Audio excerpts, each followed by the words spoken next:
Assalamualaikum warahmatullahi wabarakatuh.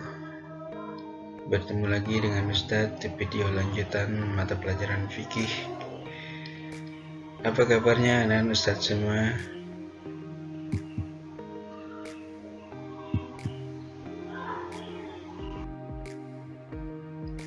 Sebelum kita belajar, namun terlebih dahulu, mari kita awali dengan doa sebelum belajar.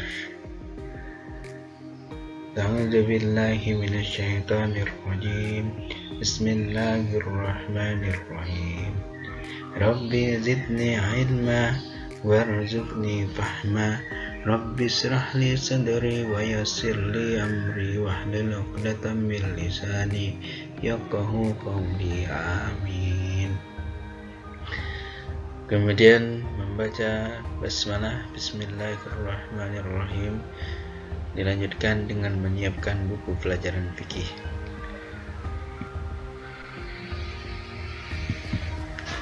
Kemudian anak-anak ustaz dan ustazah sekalian, kita hari ini belajar lanjutan dari pelajaran yang kemarin, yaitu tentang sholat sunnah rawatib.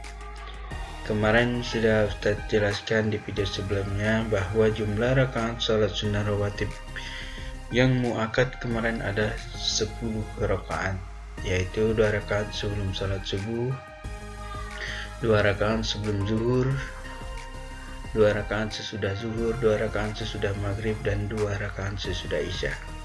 Sekarang kita lanjutkan jumlah rakaat salat sunnah rawatib yang ghairu muakkad.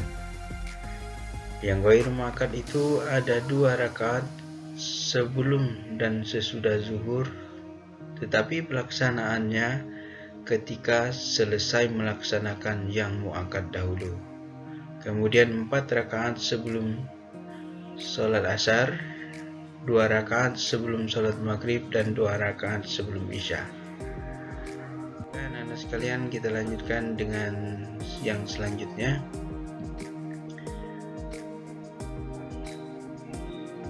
Yang D, melaksanakan salat sunnah rawatib.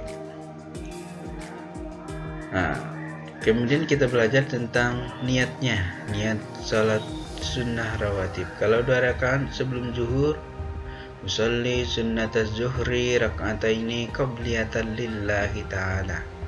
Aku niat salat sunnah sebelum zuhur 2 rakaat karena Allah. Kemudian 2 rakaat sesudah zuhur, usolli sunnataz zuhri rak'ataini ba'diyatan lillahi ta'ala. Aku niat salat sunnah sesudah zuhur 2 rakaat karena Allah subhanahu wa ta'ala. Ustaz yakin anak-anak sekalian sudah pernah melakukan, bahkan sudah sering, jadi tidak asing lagi. Di samping itu anak-anak sekalian hafalkan niatnya. Jangan sampai kita melaksanakan salat tetapi tidak hafal niatnya. Baik anak-anak sekalian, kita lanjutkan.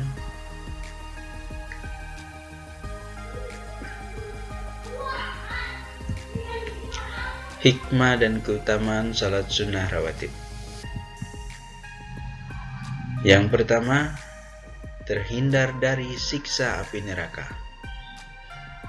Siapa yang tidak mau terhindar dari siksa api neraka? Tentu kita semua ingin selamat daripada siksa api neraka. Kemudian yang kedua, mendapat rahmat dari Allah subhanahu wa ta'ala, mendapat tempat di surga, menutup dan melengkapi kekurangan pada salat fardu, dan menambah kebaikan dan menghapus keburukan.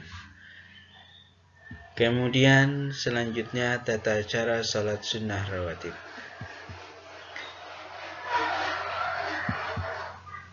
Yang pertama, niat. Seperti yang sudah Ustaz jelaskan di awal, bahwa niat sebelum salat zuhur, salat usalli sunnataz zuhri qabliyatan lillahi ta'ala. Kemudian yang kedua, salat sunnah itu tidak diawali dengan azan dan iqamah. Yang ketiga, dikerjakan tidak berjamaah atau dikerjakan secara sendiri-sendiri.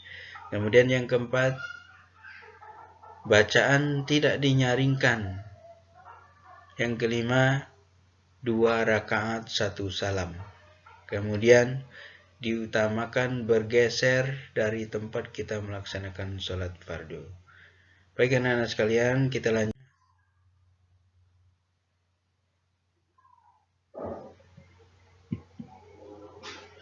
Ya, itu anak-anak sudah lihat tata cara pelaksanaan sholat sunnah rawatib. Yang pertama berdiri, niat.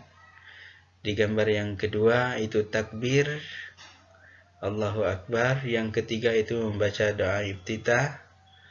Doa iftitah itu seperti yang sudah anak-anak hafal sekalian. Kemudian Al-Fatihah.